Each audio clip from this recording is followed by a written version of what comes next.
Social media can be a huge waste of time. Does that happen to you?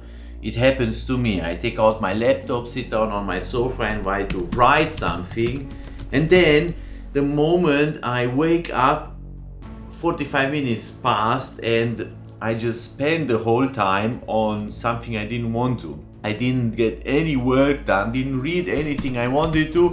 I just followed up notifications on my Facebook, Twitter, Instagram account, my email account. Everything demanded my attention, and people do that everywhere. In the office, on the train, you have a thought, I want to, I wanted to, I remembered, and then you take out and then you are distracted because you are sucked into the online wonderland, just like Alice by the Easter Bunny. Oh no, it wasn't the Easter Bunny, but we are close to Easter, why not? Imagine it was the Easter Bunny and Alice followed him. And by the way, Alice, this motive of the white rabbit comes up in my favorite movies, which is Matrix. And I just recently saw Matrix Resurrections, and the theme of the rabbit comes up again, the white rabbit that sucks us into its wonderland. The online world is just that, it can be a wonderland.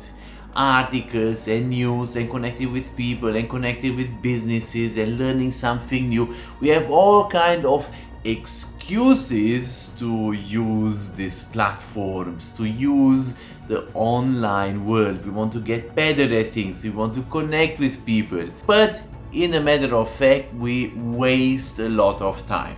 Now, nothing against using social media, using the online medium intentionally and well. All those things I mentioned are legitimate reasons to use social media, to use computers, to use iPads and phones and so on, to connect with people, to learn new things, to get work done. But it can be a huge time waste. It's just like being sucked into that online world. And imagine if Alice didn't actually follow that white rabbit by her own choice. Imagine Neo didn't have to make a choice by himself, but he was manipulated into his choice. And the machines were doing that to him, and the machines are doing it to us now, right now. Like Yuval Harari says in his books, that today the books are not the things we read, but they read us. Social media is not something we use. Oftentimes social media is using us. They are reading every click and every interaction we are having with them, so they can manipulate us, serving us the content we probably want to see, so we spend more time and we follow down that rabbit hole. What we need to do against that is set some friction. We need some friction. We need to introduce some barriers to make it just a bit harder, and that will stumble on that rabbit hole. So we wake up, we realize where we are. So next time, when you get on the train, when you get your phone out with the best intention to write someone a nice message, saying how awesome they are and that you are so thankful to have them in your life, but then the 45 minutes train ride just ended up in you scrolling through your Instagram feed. Remember this, introduce some friction, make it a bit harder. For example, delete Instagram from your phone.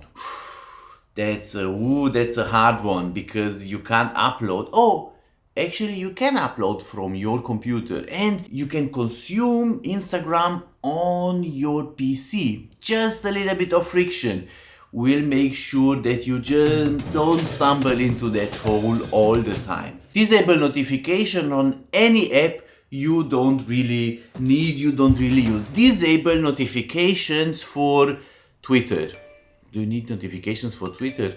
It's enough when you get your phone out, when you set some time for Twitter aside, to check it then. Disable notifications for email accounts you don't need, or for specific newsletters you get. You can disable most notifications from most apps. Do you need notifications from any game you have on your phone, on your iPad? No, just a little bit of friction, just a little bit of a road blockage, and it will help stop that tumbling down that hole. These are my two main thoughts on today's episode on the antisocial social media campaign, because we have to get our act together in the way we use social media and online content. And yeah, I know what you think. You might say, oh, not again, Peter, you make me feel so bad. I like it to be like Alice in Wonderland, but you actually don't. You will be thankful at the end of the day that you got this bad feeling. Introduce some friction, disable notifications, delete the apps you don't really need from your phone or from your productivity device. Thanks for watching. Let me know in a comment below what are other strategies you use or questions you have in regards to the antisocial social media campaign. See you next time. Bye.